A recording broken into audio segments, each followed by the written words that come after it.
anybody's up for a little bit of a dance, this might be your opportunity. Oh, sure. Where is the jingle? Here we go. Even I said no. Aww. You guys go ahead. You guys go ahead. I'm dancing here. Really, I am.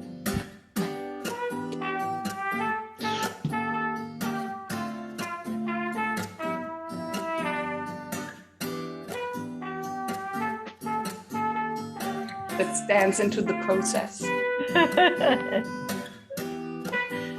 It's called loosen up your morning, wind down your evening.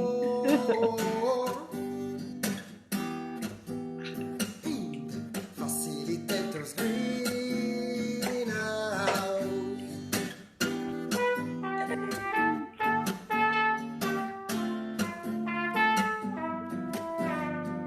Favorite mood, people. Morning, good afternoon, Morning, good Anusha. day, good evening. Lovely. Welcome, everybody. Thank you for the music, Miriam. Welcome, everybody, to our process forum.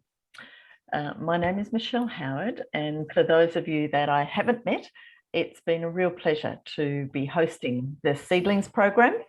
And the format has been, for those of you who haven't been part of it, that each month we've had a workshop on a topic where we've done something very interactive when we've explored the theme.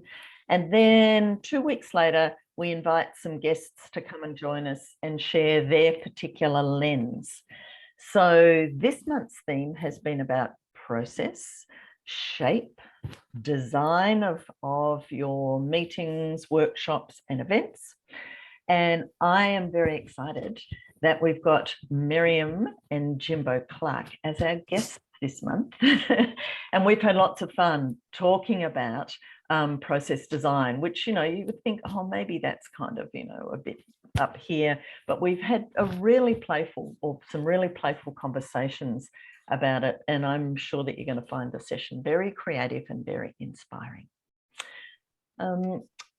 The process will go for about 90 minutes. And what we've done previously is a quick round of introductions. Then I hand over for Miriam and Jimbo to introduce themselves. It's more of a dialogue session. So we've got some questions that we wanted to explore, but we'll have some pause points where you can ask questions as well. So if you're pondering things, by all means, put them in the chat, but also feel free to hold on to them and speak them into the room in a few minutes' time. So welcome, everybody. I was thinking maybe for the purposes of introduction, given that we're talking about process, it would be really interesting to hear from each of you a word that inspires your thinking and your process design. So I'm going to model that for you, and I'm going to hand over to somebody. So Michelle Howard, and here I am in Australia. And the word that inspires my process design is movement. And I am going to hand over to Bianca.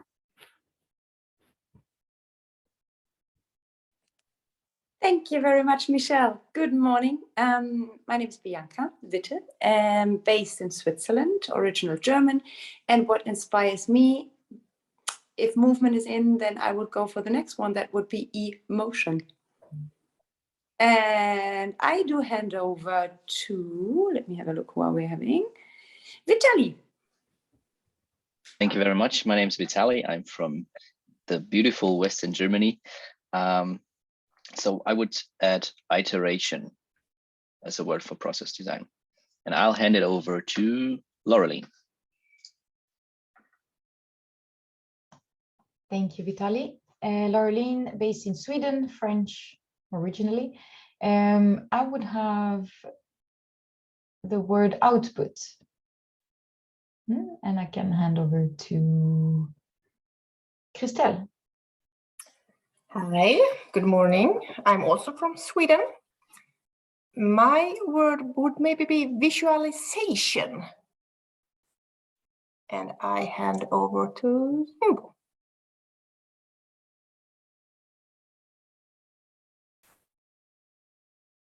Jimbo. Sorry. Muted.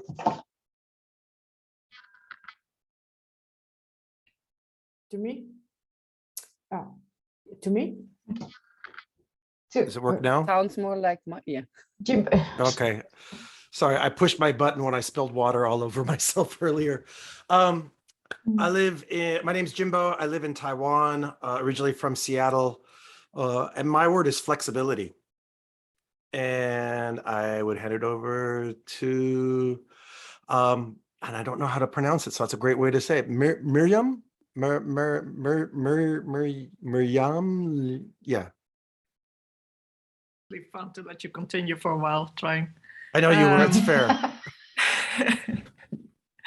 I'm Mirjam, I'm in Amsterdam, and I think my word would be lightness. Oh, and I hand it over to, let's see, Anushka. If I'm not sneezing, wait. Okay. I'm Anushka. I didn't do well with the weather change in Belgium, in Europe, from sunny to rainy. I'm local in Brussels, Belgium, and my word would be variation. And I hand it to Kate, so we don't forget our non-video folks. Hi. I'm not doing great with the weather change either. Anushka, I feel you. I'm Kate. I'm an American, but I live in Berlin, and right now I am in Venice. And my word is journey. And Patrick.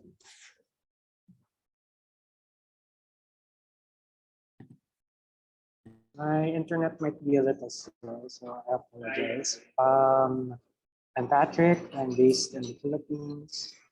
My word is imagination. So imagination is what moves me to design. I think we haven't heard yet from Iva. Is that how you pronounce Eva? Yeah, Eva. Hi, good morning. I'm Eva from Croatia.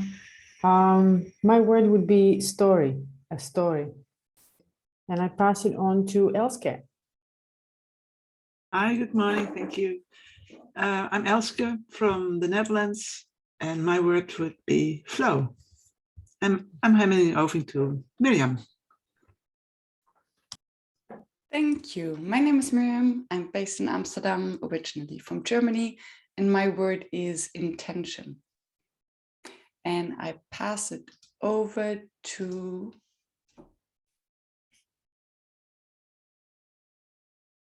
Krista? Michelle.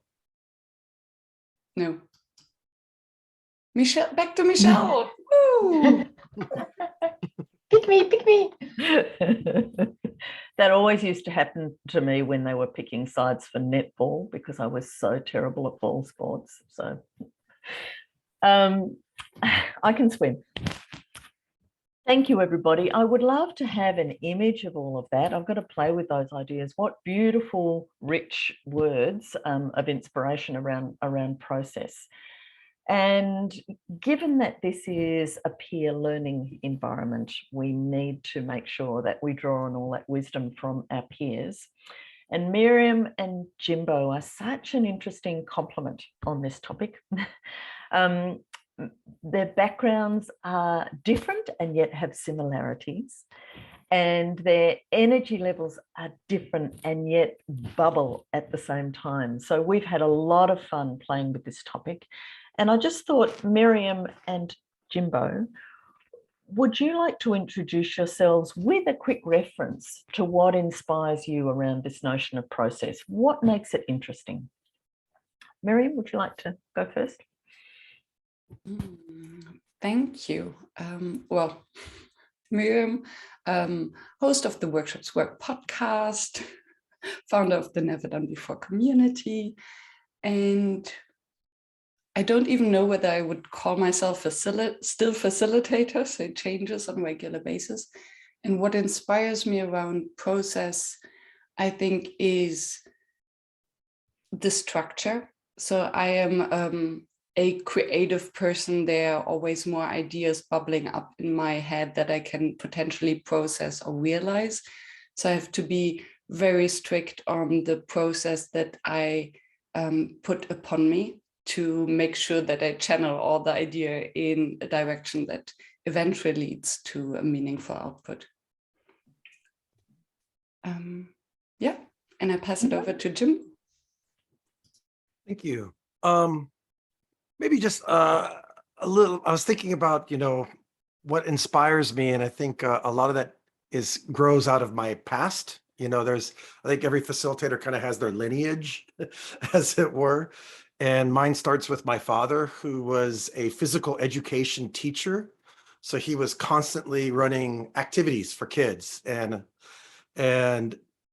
I came to Taiwan in the late 80s and I started teaching, and I was the guy who people would go to for an activity. And so I had, if you want a good present perfect continuous activity, I have one, so I learned, so I was very activity based. Then I worked for a number of years in an activity based learning, experiential learning company. Studied accelerated learning and NLP around accelerated learning. And that's when I met process facilitation.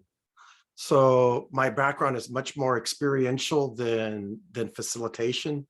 But I met some just amazing facilitators from the ICA, the Technology of Participation, if you're familiar with it.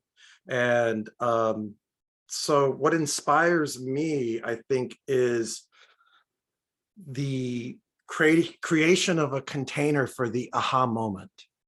And that aha moment is almost never what I think it will be. There's what I hope will happen in the group, and there's what the group, the group knows better than me what they need or what they're going to get. So yeah, so I push towards that aha moment, and then once that aha moment's happened, how do we capture it and leverage that into the future? Now I'll pass it back to Michelle.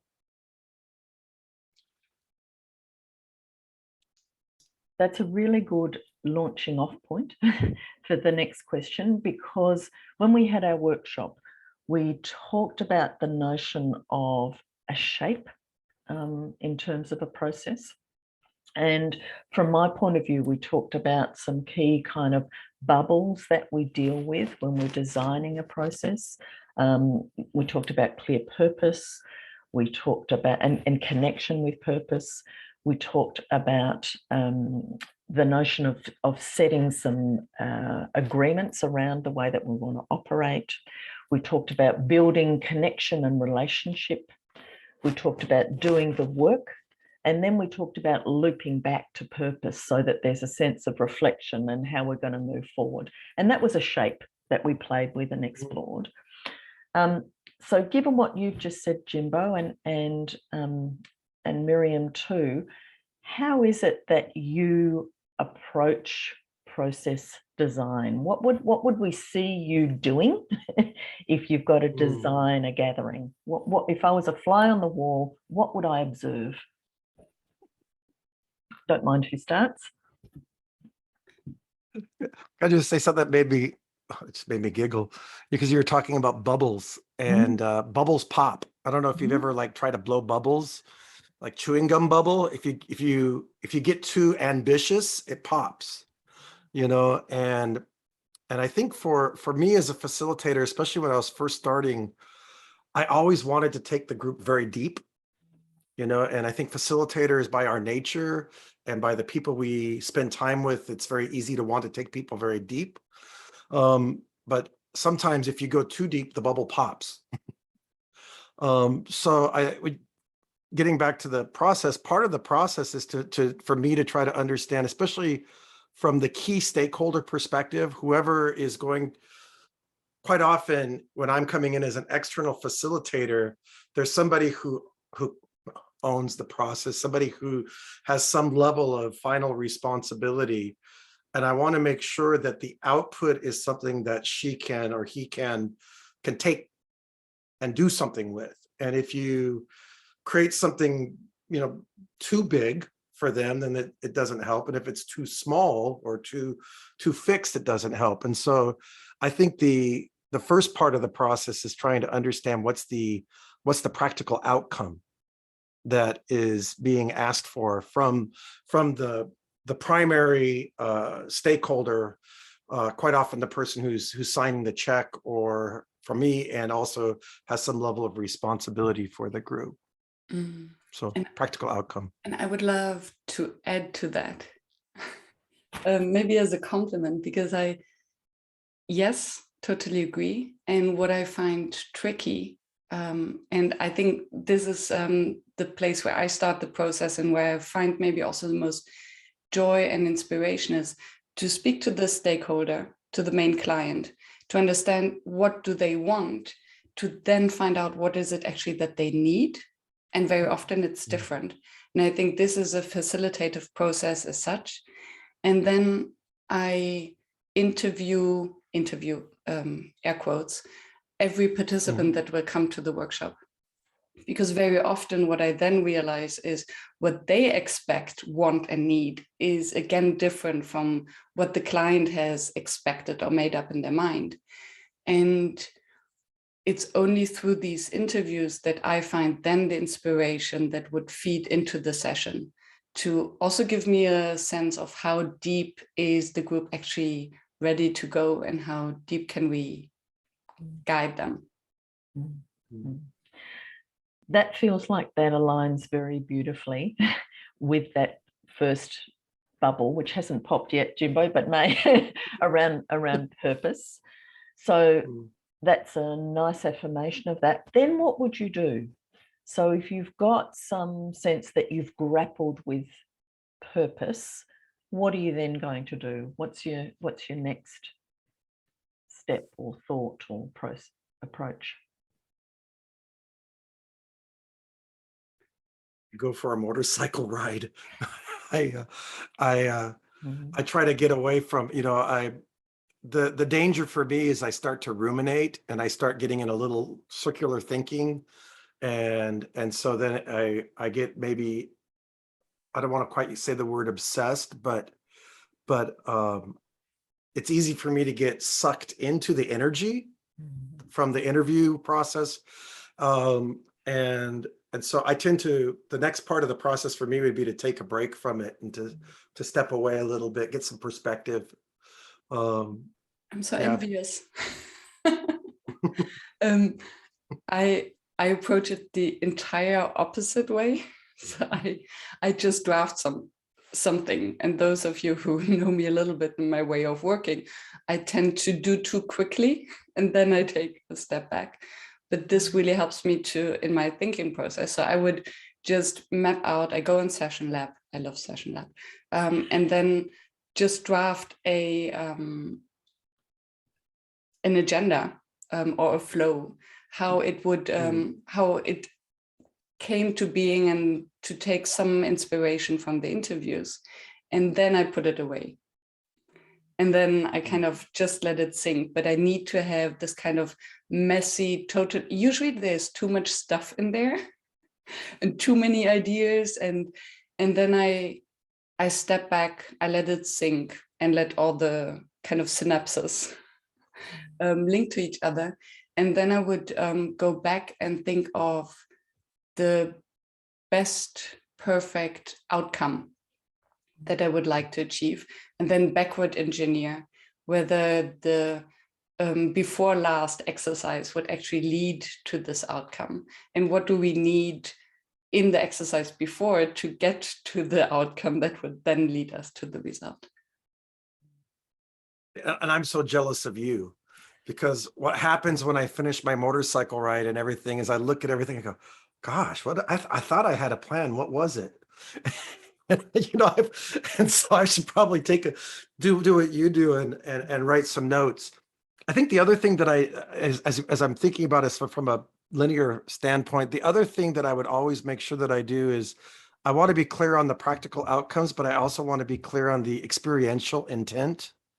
And so these are the two questions I will always ask in the before even the contracting or anything, is the practical outcomes and the experiential intent, because that's going to determine to a certain degree the timing and the amount of time. Because if they have very clear practical outcomes and they don't care about the experiential intent, or let's just get to work, everyone wants to work, great, then we can have a shorter, more focused program.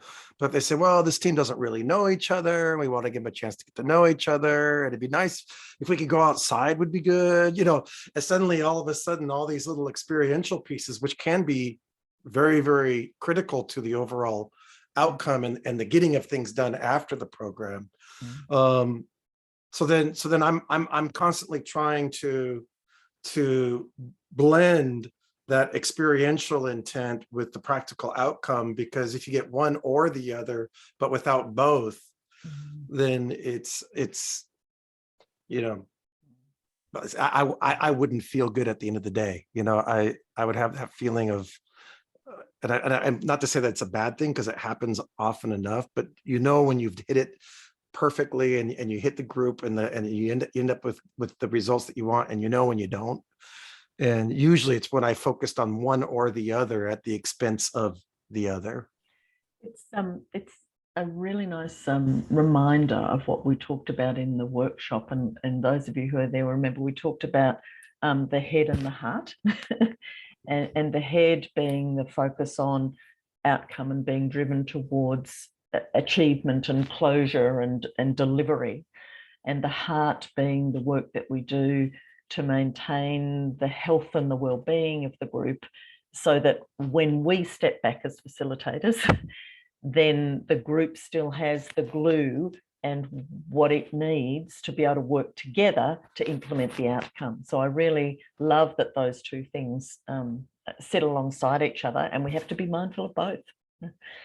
Also, what I'm hearing in what you've said is that there is no single right way, and that what everyone here can do is cherry pick what they think is going to work for them and reflect on their own practice and take bits away that are going to complement what suits your style. You might be the big lists session lab person, and that works really well for you.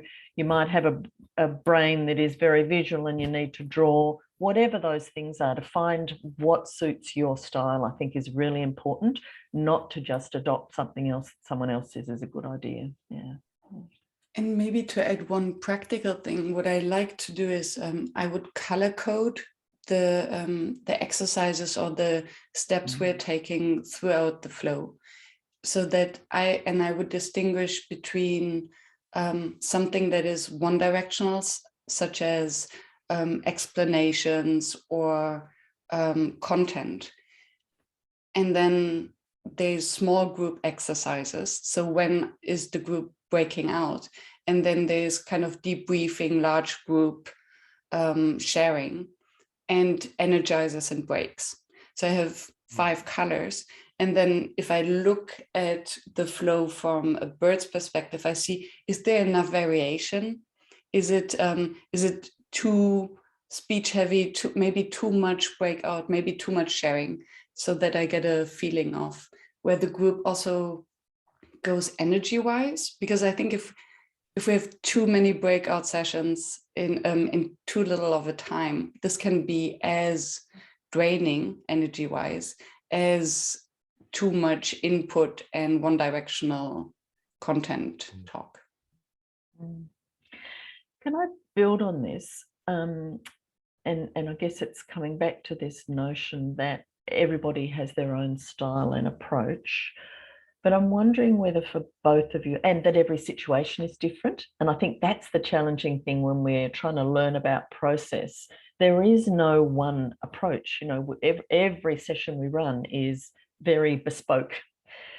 So I'm curious, are there things that you hold on to that are kind of non-negotiables in your process that you will use or stick to or integrate regardless of the situation? And then things which are mutable, which are optional, which are variable, and you'll really bolt on to fit the particular circumstance or need.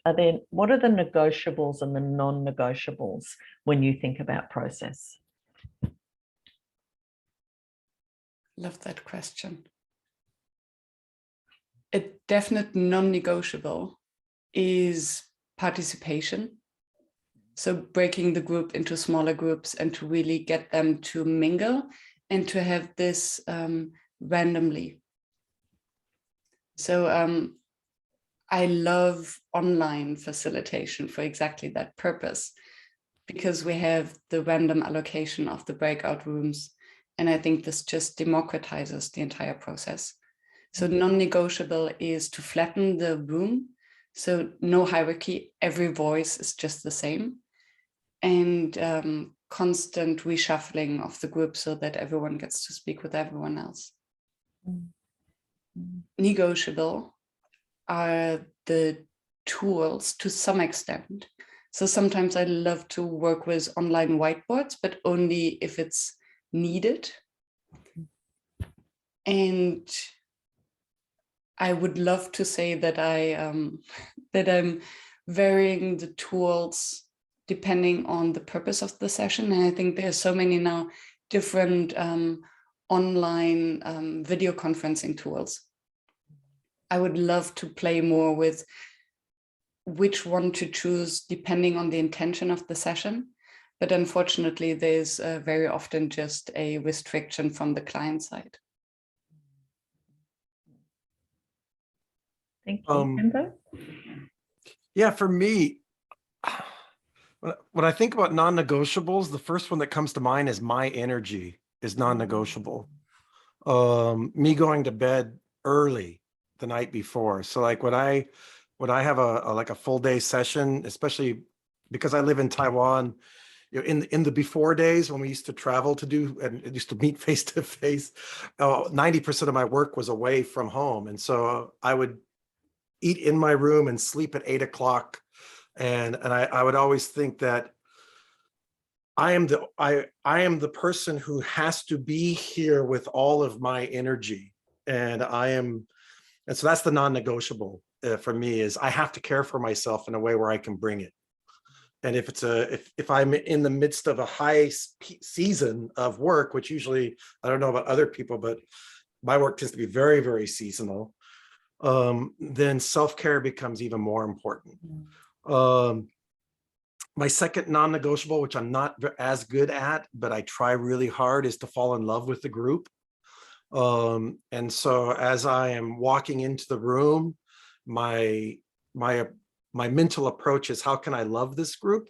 And, you know, how can I, and then the third non-negotiable for me, and I usually put this into my you know, opening, contracting, however you call it, is the invitation is for you to relax and have fun today, but I can't make you do that. But my promise to you is I will. So I will relax, I will have fun, I will enjoy today, because I believe you will learn more, do more, get more done today if you're relaxed and having fun. And so my non-negotiable is I'm going to have fun. So if I want to dance, I dance. If people in groups and I'm off in the corner just doing Jimbo, and that's, you know, that's kind of what I think is helpful for us as facilitators, to figure out who I am in the room and be that, and then allow that attraction to determine whether or not clients find you or not, or whether or not you're invited to do this or not, is because you're wholly yourself. And you're going to get business being you, rather than feeling like I need to fit a mold of what a facilitator is or whatever. Thank you so much, Jimbo. Yes, yes. And what comes to my mind, building on what you just said, is the word that comes to my mind is authenticity. So non-negotiable, I want to be my full and best self, because if I'm wearing a mask, then I invite all the others to wear masks, and this energy spills over, as you explained. And therefore, for me, another non-negotiable is how to start a session. So when it's on site, I always have M&Ms, and I would welcome every participant personally with a handshake and with a bowl of M&Ms, and help them to feel comfortable And in the online space, it would be with music, with a smile, with a little bit of dancing, just also to get myself into the movement and the energy. Wow. Thank you. I'm noticing there's some interesting comments in the chat around, and this comes perhaps back to your point, Jimbo, around flexibility. Let's have a little question pause. There seems to be some curiosity around the focus earlier on in relation to purpose and what happens when you get in the room and you realize that maybe not everybody is aligned on that purpose. What do you then do with your process? Does that capture? Does anyone, there's been a bit of commentary in the chat. Anybody want to frame that question differently? You frame it one more time, or yeah. Patrick, you want to have a go? Go ahead, Patrick. No, Patrick, go for it. Yeah. I'm not sure if this question might be a bit tangent from what you mentioned, Michelle, but what I'm curious about is being that process is so important to the preparation of a workshop. At what point, if for example, something unexpected happens, expectations are unmet, how do you know when to let go of the process? Or how do you know when to redo something because it's not working? So what are the signs, or you could say the flags to watch out for, if I may ask? Such a good question. Who wants to play?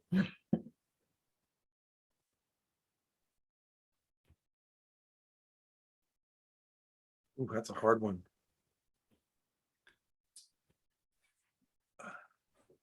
At some level, I have to trust that I'm here for a purpose. You know, we're talking about purpose. That for me, that question usually pops up to me, Patrick, at 11 o'clock at night, the night before. It pops up at 7:30 in the morning as I'm brushing my teeth. It's almost always that rumination, anxiety, uncertainty. You know, Miriam, we had talked earlier about imposter syndrome, you know, and so quite often the spanners or the things, the unexpected things, are things that are happening inside of me that are keeping me from being really connected to the group. And this may not be answering your question, but I do have like routines that I go through to help me through that. And one of them is, if I don't go into this room today, who else is going to do it? You know, somehow the organization, the group has agreed to me being there. And if I don't do it, no one is coming to save me. No one is coming to save the group. The other is that I'm not doing this alone, that even if I'm facilitating alone, once I walk into a group and once we walk into the Zoom together, as it were, it's us.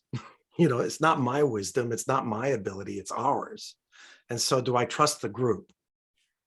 So it's not just about trusting me, it's about trusting the group. Yeah. And to enable the group to share the responsibility. I think that's important. Yeah. So how do I notice that I need to change the process? I think it's a mix. It depends on the group. There are some groups or individuals in the group that are outspoken, that would just tell you in your face, which is maybe the most disruptive situation and scary. On the other hand, it's then an opportunity to pick that up and to bring it back into the room and to ask the entire group the question, okay, does everyone align with that? Are we on the wrong track? And do we need to reshuffle? More subtle with groups that maybe, I think in groups where you have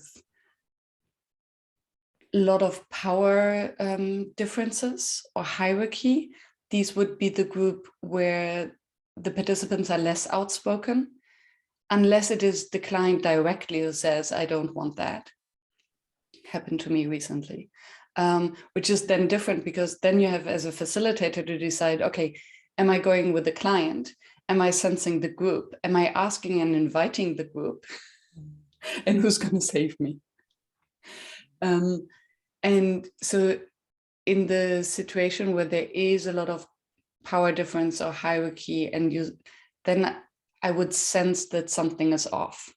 So there's maybe nobody would speak if I ask a question into the room. Maybe there's more going on in the chat, or you see just in the space, I think you feel the discomfort in the bodies. And online, it's maybe if more go off camera, or you can see that the light in the faces change. So this shows you that they're opening different tabs, and they might be on different screens. And that's often a sign that, okay, something is going, they try to flee, right? They try to get away from the space because something is uncomfortable. And I think this is a moment to just ask the space. And I would add, we talked about last time the importance of kind of checking in very early in a session and testing for alignment. and if there's a sense, and I think that's such a good insight, Miriam, around power, if there's a sense that there is a power imbalance and people don't feel comfortable speaking up, if I'm asking a question early in the session, something like, you know, what would success look like for you today? And I feel there's a power imbalance, I wouldn't expect everybody to speak that into the room, because some people may not feel at all comfortable with that. So what are the other ways that people could share that? Would they choose someone they trust and share that one-on-one? Would they write it down and then we put all of that up on the wall? So I think just being conscious of that really early testing, it's a litmus test for you to understand where the group is at. And as you're alluding to, Patrick, whether you might need to tweak things, you know, because there are elements of the group that need something very different. Yeah. And really interesting, the questions that are coming up around loyalty and who do you serve in the room? Who does your process serve? So maybe that would be a fun thing, Miriam and Jimbo, for you to address. Who do you serve and who does your process serve when you're in the room? I can go first with a fully honest answer. I wish I would, well, I was very inspired, and maybe it was even in an interview with you, Jimbo, by one of my podcast guests who said the loyalty is 100% to the client, because they're the owner of the process, they hired you. So it's your job to make sure that they get the results that they need. Yeah.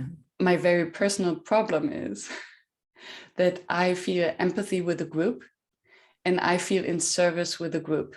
So I, in these situations where there is an imbalance and I can sense that my direct client wants something different than the group, I sense this responsibility for me that I almost must manipulate the group to kind of squeeze them into the client's wish.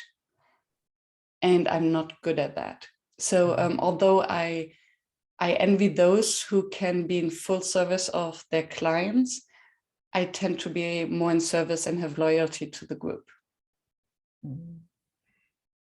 And that would, Miriam, that would challenge the traditional definition of facilitation. So, you know, historically, facilitation is about being at the service of the group. So, you know, I'm just curious whether there are other terms that better describe that loyalty to a client. Would you come and share this for me? This is what I need to happen. I don't know. I'm just, you know, I'm stirring the pot a little bit by saying that. But yeah, I mean, traditionally, facilitation is very much about being at the service of the people in the room and what they need. Jimbo, sorry. Oh, no. I had the, so I met like I said before, I met facilitation through Larry Philbrook of the ICA in Taiwan. And I was actually the person who introduced him to the company I was working for. And so I was internal to the company. And so my first 3 years of facilitation was hanging posters and, you know, getting, you know, cutting paper and stuff for Larry, but also from the client side, not from the facilitator side. And so for me, I look at I look at facilitation as a way to allow a way of reconfiguring individuals into a more powerful configuration to achieve something that they couldn't have in their previous configuration. So this is hand, this is finger, this is shaka shaka. You know, it's the same components, but we're putting them together for a different purpose. And to me, that's what facilitation is. But if I am a facilitator for hire, then that's where that practical outcome comes into play. And the pushback on the practical outcome needs to come before the members of the group walk in. And so as Miriam was talking about doing the interviews and finding out, you know, the hardest part of facilitation is everything you do before you open the door, before you turn on the Zoom.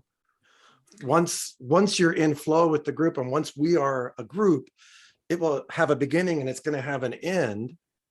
And if we're an outside facilitator, and we're not all, but if we're an outside facilitator, when that process ends, we close the computer or we get on the airplane and have our little glass of champagne and we say, oh my, didn't we do a wonderful job today? And they're stuck holding it, right? And so if we empower people, and I saw this happen from the internal perspective where I'm a great lover of open space, you know, and you get people, the group is enthused and all these ideas and everything. And then if the output is bigger than the organization's capability to eat, you know, you can have a beautiful buffet table of ideas, but really all they wanted was soup. And so we as facilitators, I think we need to be, you know, pruning a little bit. And so I think it's not an either or. And my deeper purpose in life is to reduce the level of suffering in organizations. And so that's how, like, maybe my approach around the human side is there a way that we can reduce the level of suffering while we still deliver on the things we need to deliver on? Miriam, I'm noticing you've got something you want to add, but I'm noticing there are some questions that people are pondering. So let's just have a little opportunity for those things that are, you know, mulling around, the ideas, the thoughts, the questions that you've got. Let's have a little moment for people to put those out into the room and see what Miriam and Jimbo have to say. What questions have been coming up for you? I can start. You know, it really resonated with me when you said, Jimbo, that, you know, there is so much at stake before the workshop even begins. And I was thinking, especially in terms of communication, and I was wondering, how much do you get involved into the communication? Because I see from my side, mostly facilitating internally in my own organization. I usually leave it to the requester to inform the participant and so on. And I think nearly every time there is something in the way it was said that makes the participant expect something else. So I was wondering how much do you try and control that part? I don't try to control it, but that's my personality. I think videos are great. Little short videos, a little welcome video. It's a way of creating that, especially now when you're doing more of this virtual kind of facilitation, a video is even more appropriate. And so that tends to be my go-to now is a little welcome video. Hey, you know, in a couple of days we'll be doing this. I try to be very relaxed. You know, I try to throw out the Jimbo vibe so they understand what they're walking into. And what's important about what we're doing and stuff like that. And I find that I get good feedback on that people appreciated that. And there's, when they come in, it's like, oh, you're Jimbo. Oh yeah, I liked your video. You know, that kind of, just that little bit of something. So that's about as much as I get involved when I'm an external. And then I was internal for 6 years, so I feel your pain.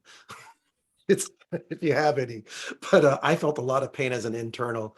And so there, it's about relationship building with the key players. I found for myself, it was a lot of relationship building. So they trusted me And so they would communicate with people that way.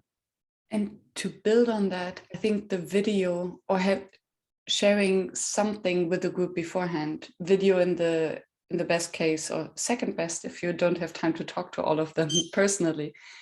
I think we're talking so much about creating the safe container for the group. So to expect them to step into a space and to trust you to guide them through a process without ever having seen you, talked to you, heard anything about you, I think that's a lot to ask. How can I expect the group to trust me in the process if they see me for the first time? And also I want them to get a sense of how Jimbo says, of my energy, because as facilitators, we're all doing the same stuff, right? So what really changes is our energy and the way how we are doing stuff. And I think a video is just our opportunity to also introduce ourselves and to give them a sense of, okay, what can they expect? Can they expect this kind of very strict, okay, this is what we're going to do, and or is it more the kind of playful, relaxed way? And thereby they feel also invited to bring their full selves and come as they are. Well, this would be my expectation. Yeah. Or if you're not gonna be playful, then don't be playful in the video. I mean, it's like it's not like the right answer is to be playful, right? It's just that's my natural response, right? But I think we talked about authenticity before. The most important thing is to start that authentic sharing, and they have a chance to pick up on some cues that they wouldn't have otherwise. Can I just add one last thing? Sorry, can I just because we were talking earlier about your loyalty. And one thing that I honestly believe is that leadership or that manager or whatever, they are a part of the group.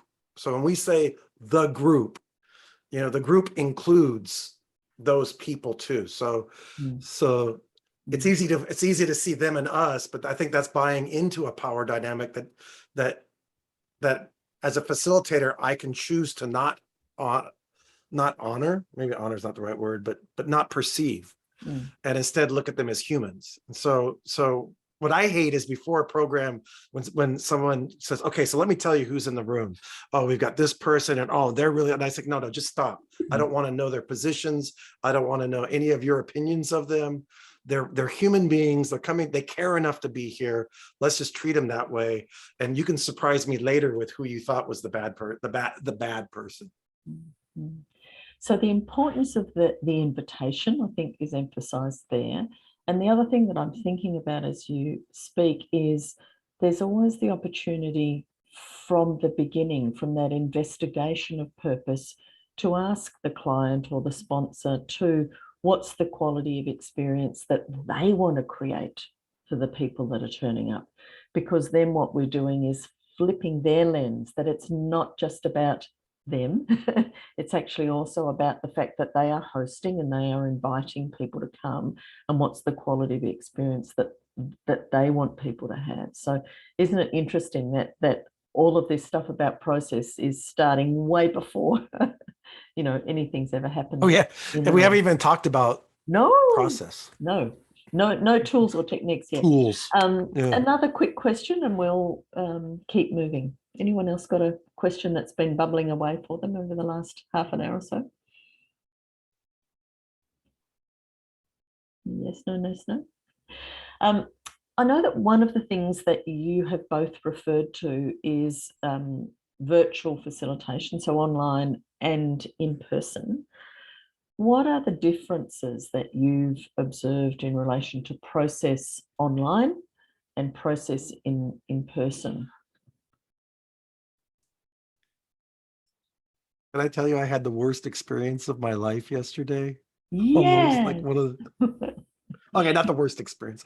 I did a thing yesterday. It was like a demo session for one of my partners in China.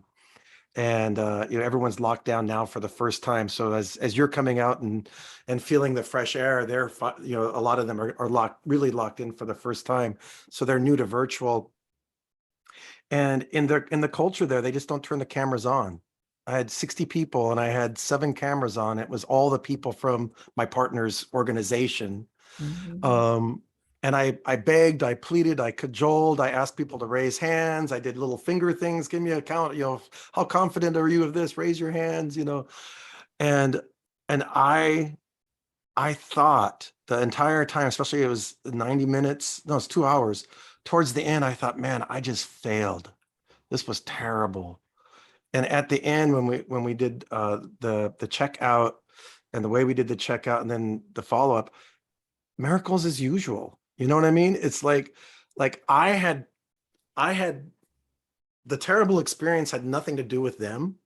It had everything to do with me and my story about if they're engaged, the cameras will be on.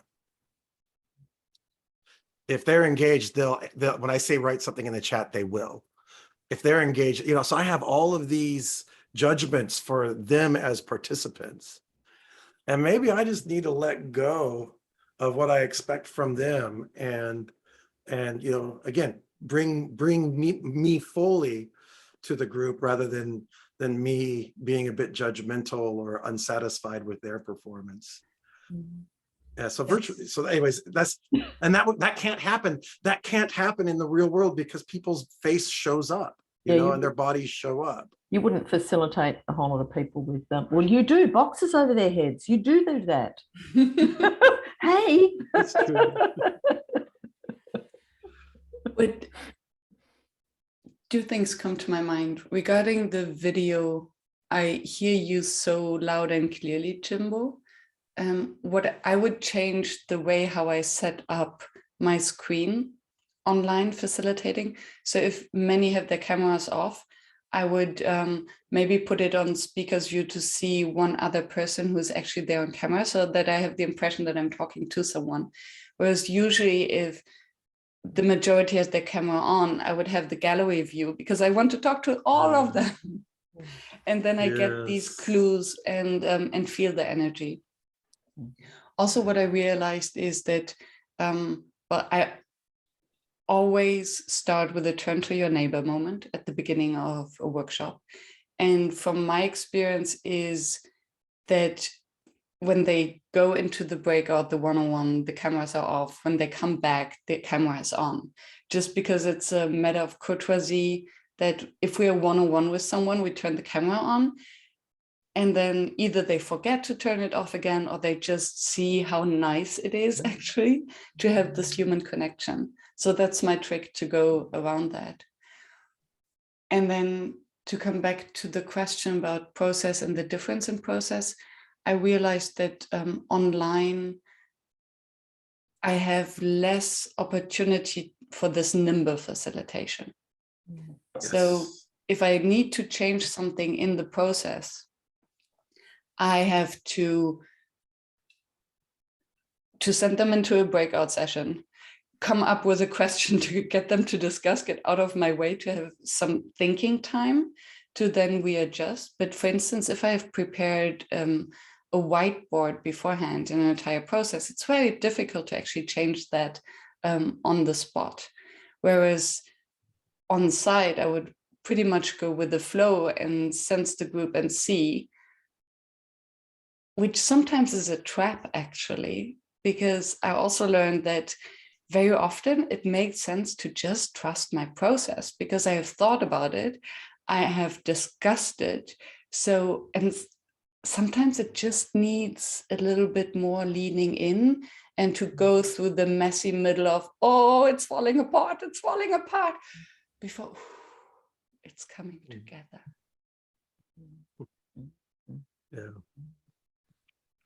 Yeah, I find flexibility, virtual flexibility becomes iterative in nature.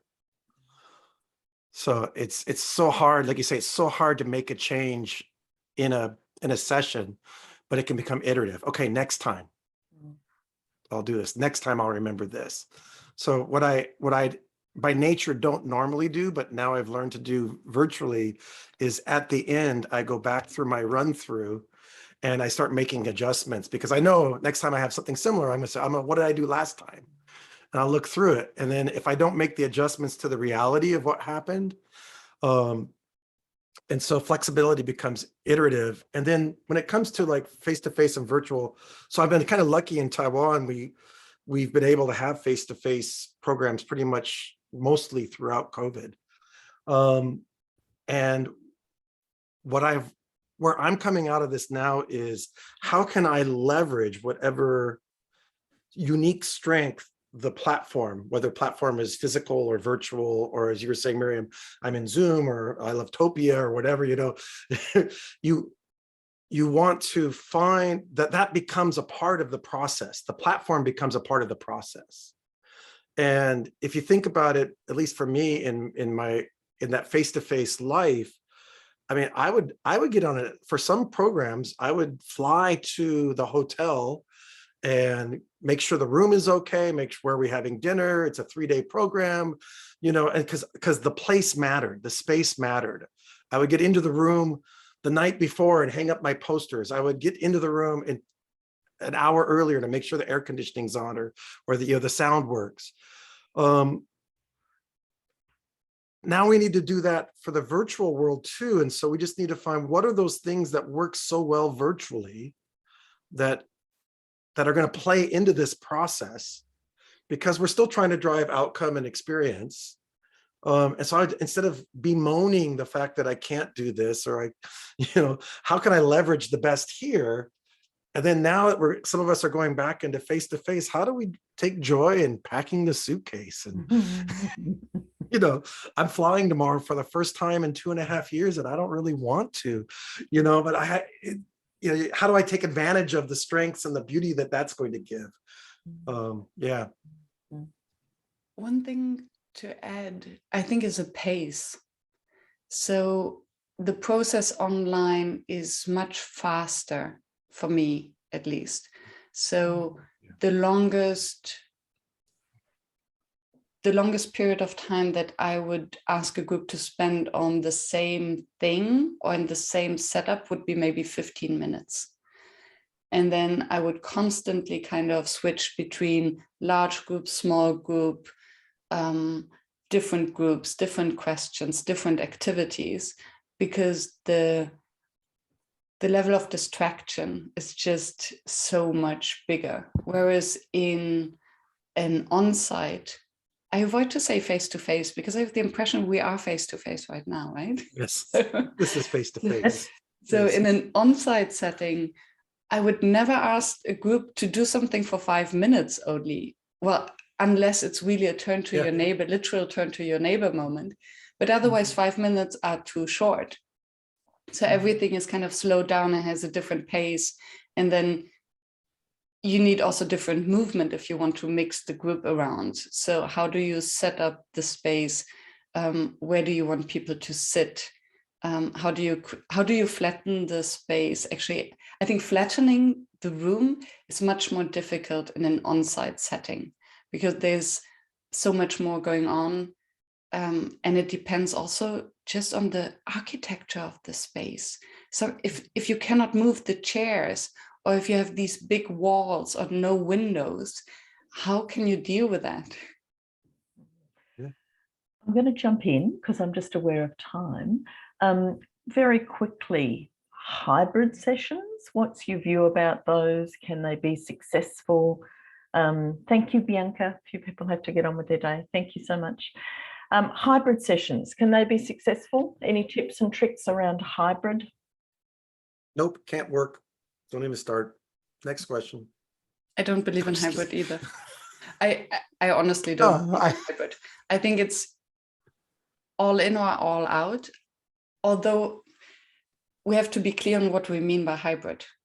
So for instance, I do believe in hybrid in the sense that we can have something online beforehand. For instance, we don't need to be in the same space to brainstorm. For instance, we can brainstorm beforehand online, distribute it, and then come together to do, air quotes, the work.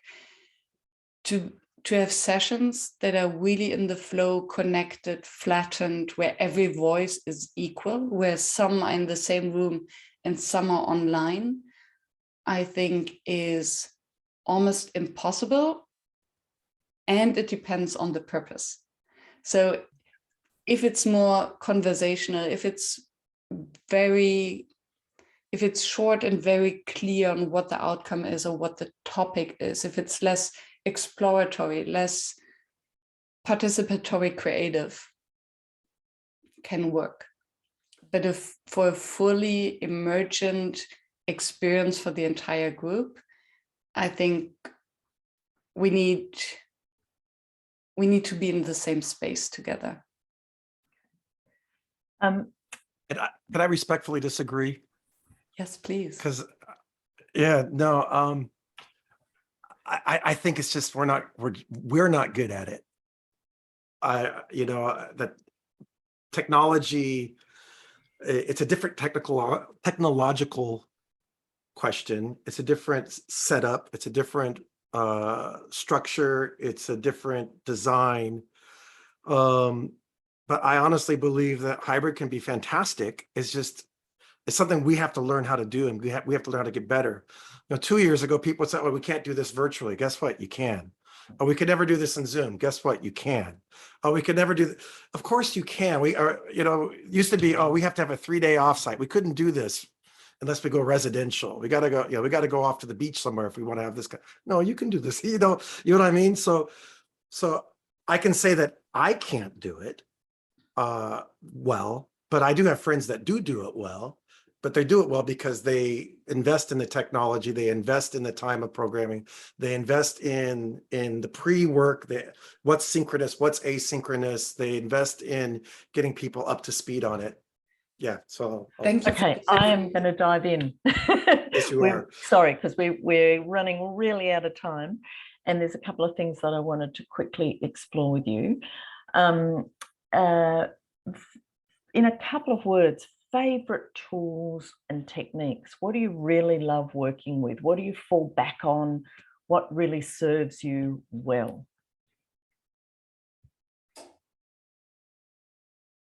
My stuff. I have this. No. I have this thing. And it's a blessing and a curse, but I want to go into a room and I want people to experience something they've never experienced before. And so I could show you in my office, I have a big piles of junk that I've used for programs. And so I never want someone to come into a program and say, oh, I did this before, or I experienced this before. Oh, we're doing this again. So unique and fresh, Miriam? Yeah, so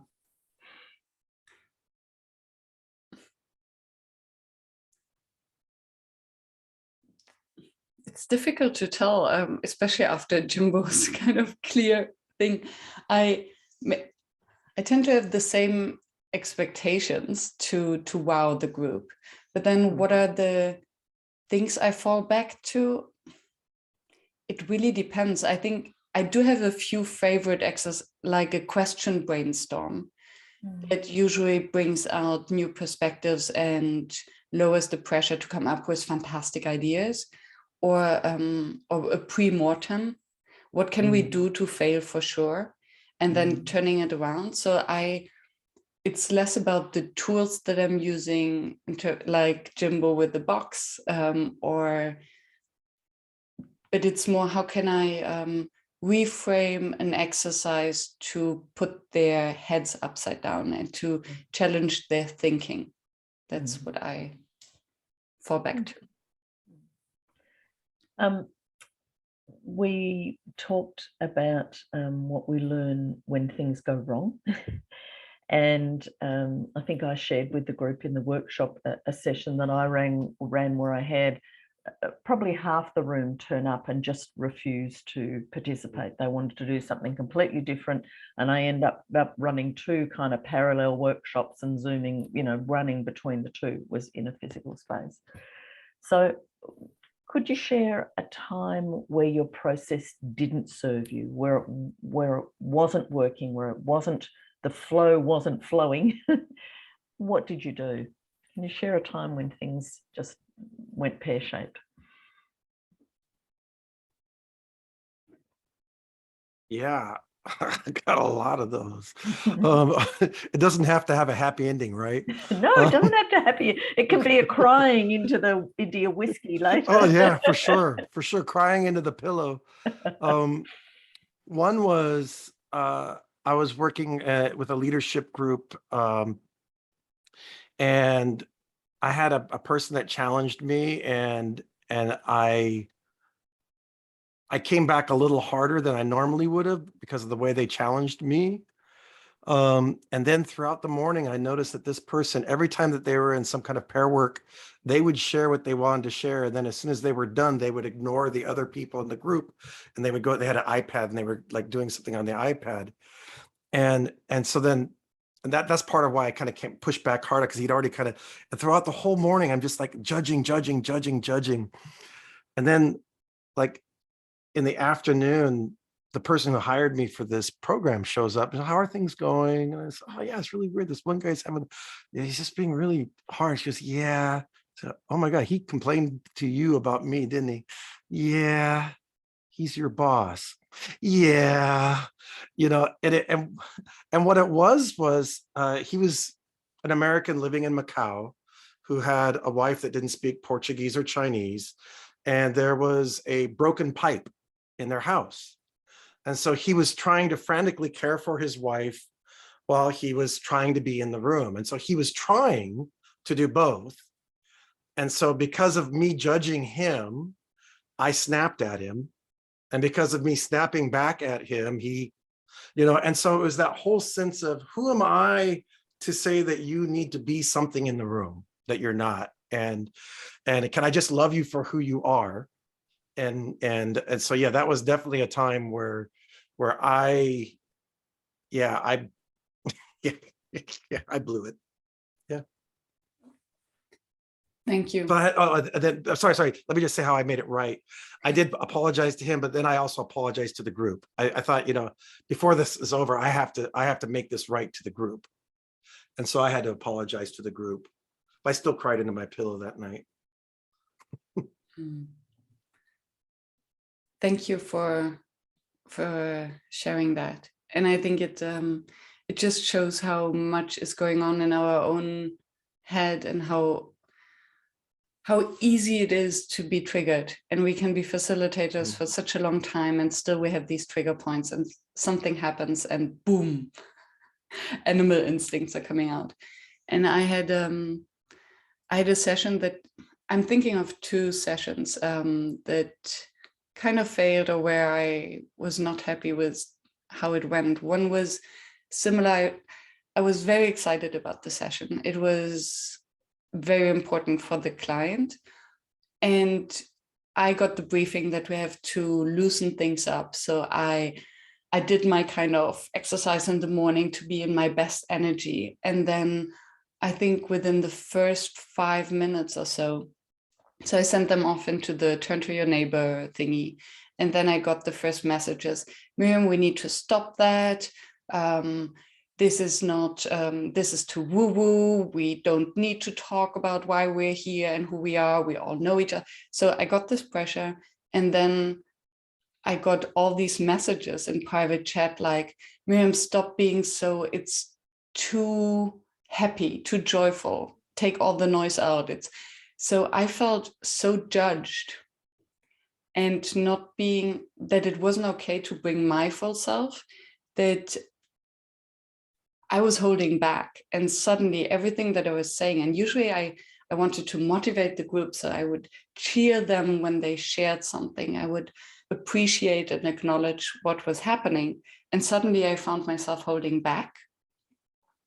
And this broke the flow, because then my energy is in my head, overthinking, instead of in my heart connecting with the group and sensing what they need. So this was a big learning moment, where I think my learning is to connect with the client beforehand and to get a sense, or to brief them about the energy level that and how it will be, to get it out of the space beforehand. The other example that comes to my mind is a session that went so perfectly fine. And at the end, everyone was happy. They had the best time of their life. And still, it seemed like we didn't go deep enough. So I didn't manage to challenge the group to just go the one step further so that they would have a lasting impact that goes beyond, oh, this was the best online workshop we've ever had. We're still talking about it.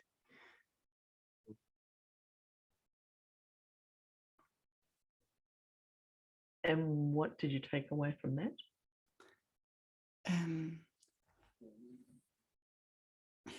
That's a good question. I think to be mindful of, well, and then again, there are two sides to that. Maybe this was exactly what the group needed. Maybe they didn't want to go deep. Maybe they just needed a good time with each other. So who am I to judge that we didn't go deep enough? But then reconnecting to the client afterwards to see what have they done with all the input, I realized they didn't. So what I would do next time is to be maybe more sharp and bring it at home. So yes, we had this great time, and now what does it mean? And how can we set really strict intentions, strong intentions for the next steps? Thank you. My last question is a very curly one, and then I'm going to open it up. So please, anyone who's been pondering something, jump in a couple of minutes. We've talked quite a bit about, Miriam, you talked about leveling out the room. I think it's very interesting, this idea that we are the architects of a process. And the point was also made, we then expect people to trust us with that process, even if they've never met us before. To what extent do you engage your participants in the room and give them some agency and some choice in relation to the process? And to what extent do you hold the control quite tightly because of all the thought and care you put into its design?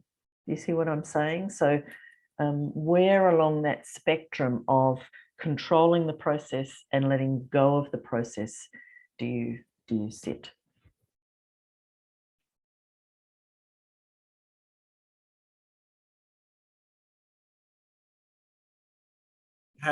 For me, it's so there's a dichotomy, and it gets back to that virtual versus in the room.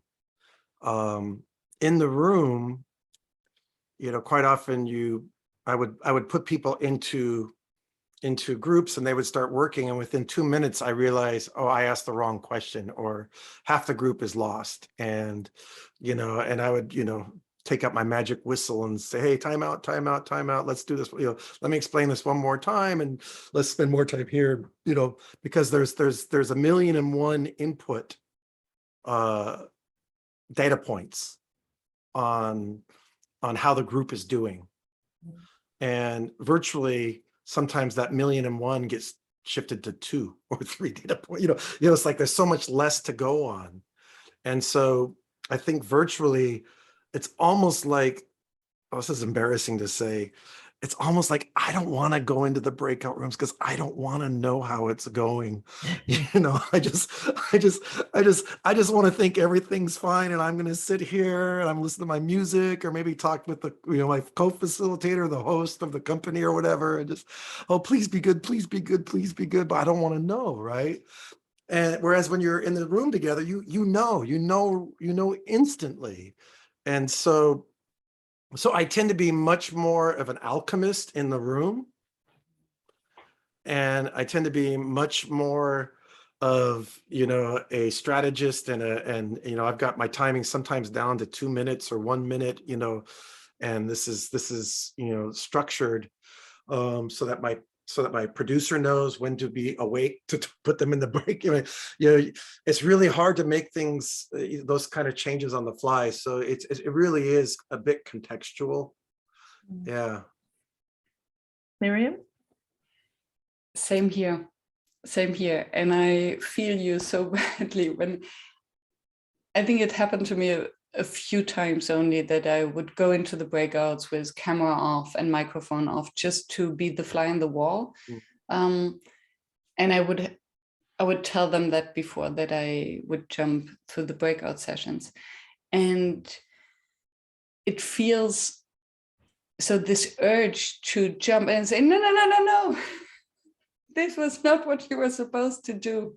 Let me explain you, is so strong sometimes. And then letting go. So I also stopped to visit any breakout rooms, trusting that if they do it, air quotes, wrong, they will find their own magic and wisdom in it. And that's why also I think it's important to just limit the time in the breakouts and to be extremely precise on the instructions and to put them in the chat or to have them as a visual, because most of the time what happens as soon as a group gets into a breakout session is like, what are we supposed to do again? Did you listen? Oh no, I was just distracted. And then suddenly the time is up and they haven't done anything. So I think online I have to be so much more intentional and to appeal to different senses when giving instructions.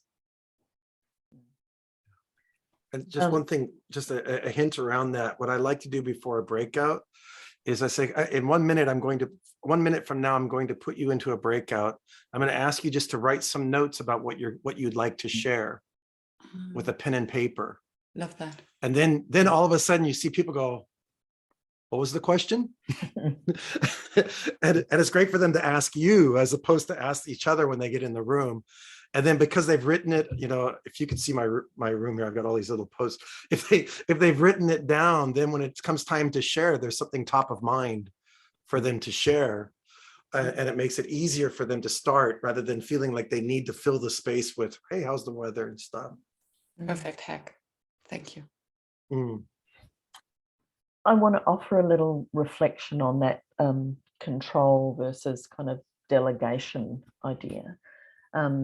And it came to me as we were talking earlier. I think it's often very helpful to give participants a lot of choice over content-based stuff, you know, so things like what topics are important for us to discuss, or choose where you would like to go and work first, so that people can align their interest with what's going on. I feel like I am less likely to delegate the how we're going to go about things, because that can lead to this ridiculous kind of 20 minutes on consensus. Well, is 3 people better than 6? And, you know, 6 people, I'd like 6 people in a group, because if we don't have 6 people in the group, then that won't be a representative from every department, or, you know, that kind of thing.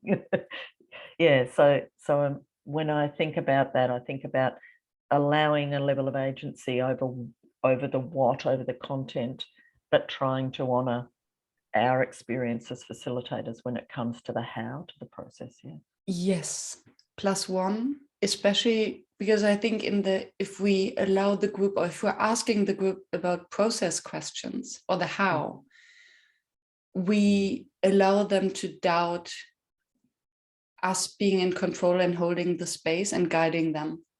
And if they doubt whether they're in good hands and they don't need to worry and spend brain power on the process, I think then we might trigger something that then results in an avalanche of, oh, let's do this, and why are we doing this, and let's do it differently. And then suddenly you lost all the air quotes authority in the best sense of the word.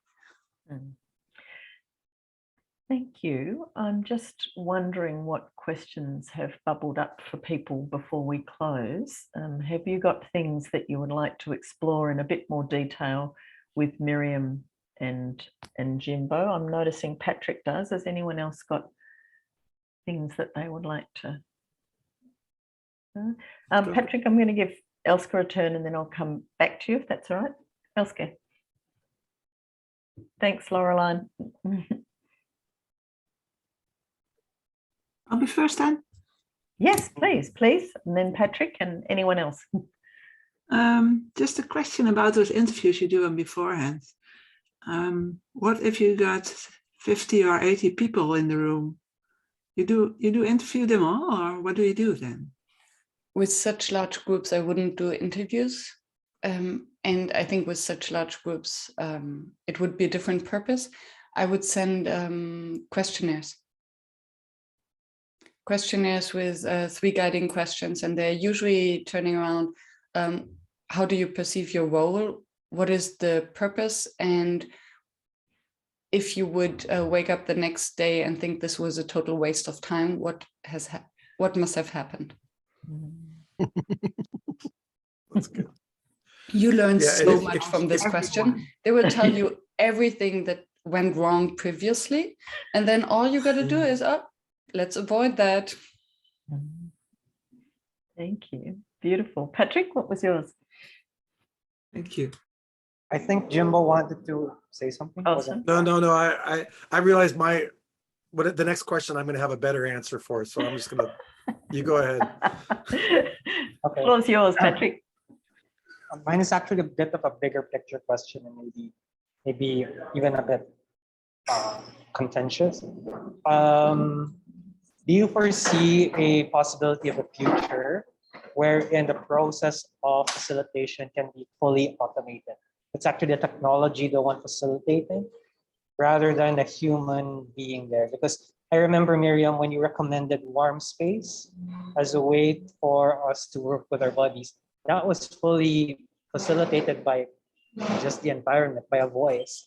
There was no human between the discussion at all. So I wondered to get your thoughts on, is there something that will always remain human in the process, or is it something that can be fully technologized? So yeah. Well, I'm lucky, I'm old. So, I got what, 15, 20 years left of this. So in the next 15 years, 20 years, I think I'm okay. Patrick, you're young. Yeah, maybe you need to worry about it. But I think that there will always be some things that can be just like we're talking about synchronous and asynchronous. 10 years ago, you couldn't do anything asynchronously. Like send out an email to each other, please reply to this email. 20 years ago, people weren't even answering emails. 25, 30 years ago, you think about it. So there was no asynchronous before.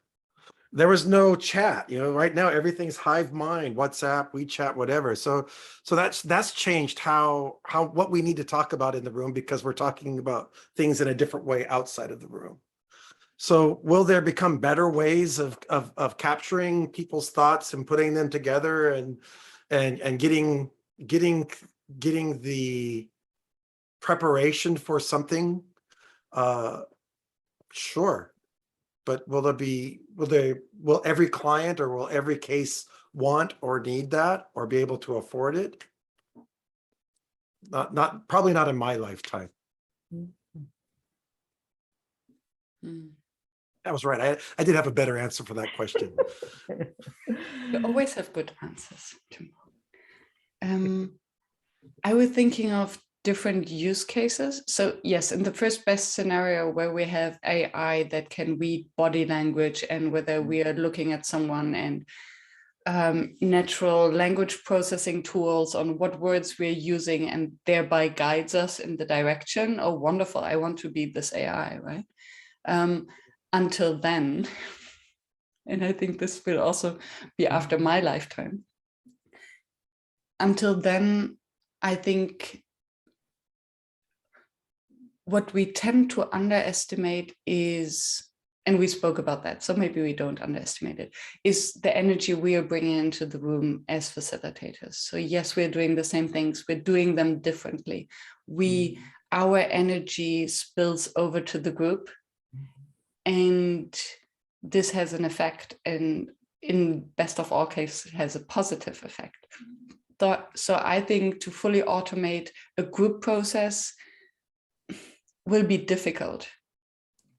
On the other hand, there might be routines, and I'm thinking of, for instance, a holacracy style meeting or reflection circle that could actually benefit maybe even from a fully automated process, because you're so strict in what has to be to happen when, and to make sure that everyone shares, that maybe this could be done by a machine. But then, yes, check. I just want to reflect on the word complexity. Thank you, Vitaly.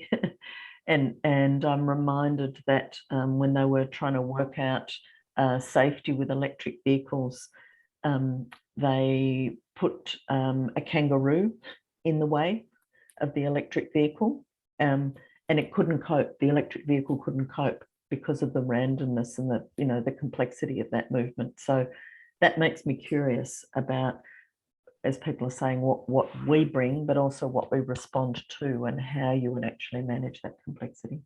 Okay, looks like everybody's having to scoot on with their day. So I want to thank you. Were there any final questions that people had that they've been sort of mulling over and pondering that were coming around? Could we do a closing, some word or something like that, like we did at the beginning? Is that a possibility? Yes, we absolutely can. And what it's a non-negotiable. Funnily, I had thought of that. And what came to mind for me was something you would now like to bring more of into your process. Yeah. So having heard or maybe participated in the previous workshop, and now hearing what Miriam and Jimbo have said, what are you going to bring more of into your process? And I'm going to let anybody who would like to start.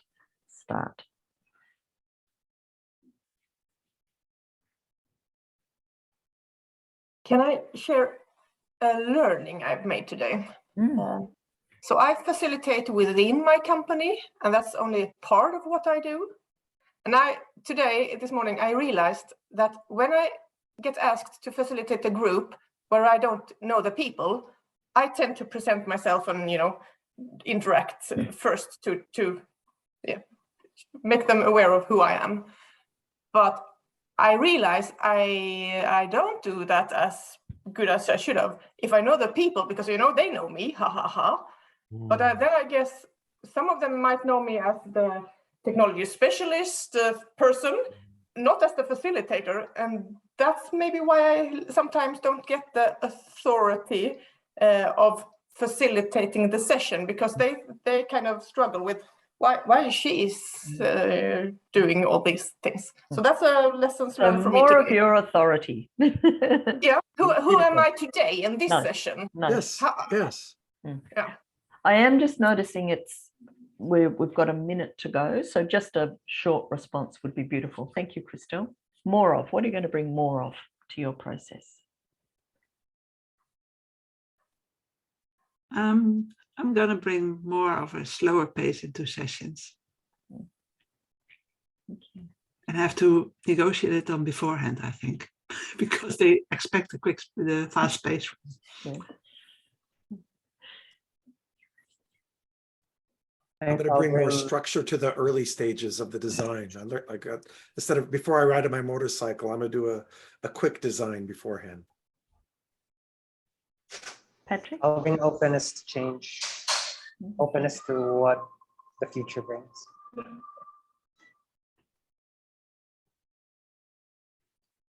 For me, it would be getting to know the participants before getting into a workshop. I got inspired by Jimbo's hack to ask the group to take a note of what they're going to bring into the breakout before sending them off. I think that's genius. Beautiful. And for me, it is more of this lovely sense of inquiry that people bring to these conversations. I think that, you know, just coming with a sense of curiosity and inquiry takes us into all these lovely, interesting places. And I really appreciate Miriam and Jimbo the way that you've reflected and your generosity in sharing with us. And thank you, everybody, for taking a chunk out of your day to be here. The recording will go up, so if you want to have a look at it again, please feel free. And next month is participation. So that's going to be lots of fun. Yeah, supporting participation. Really looking forward to it. Thank you all. Go well into your day, and really lovely to have you with us. Thank you for hosting and guiding, Michelle. Thank you all for joining. Thank you, Jimbo, for the inspiration. Thank you. Thank you. Thank you. Thank you. Bye.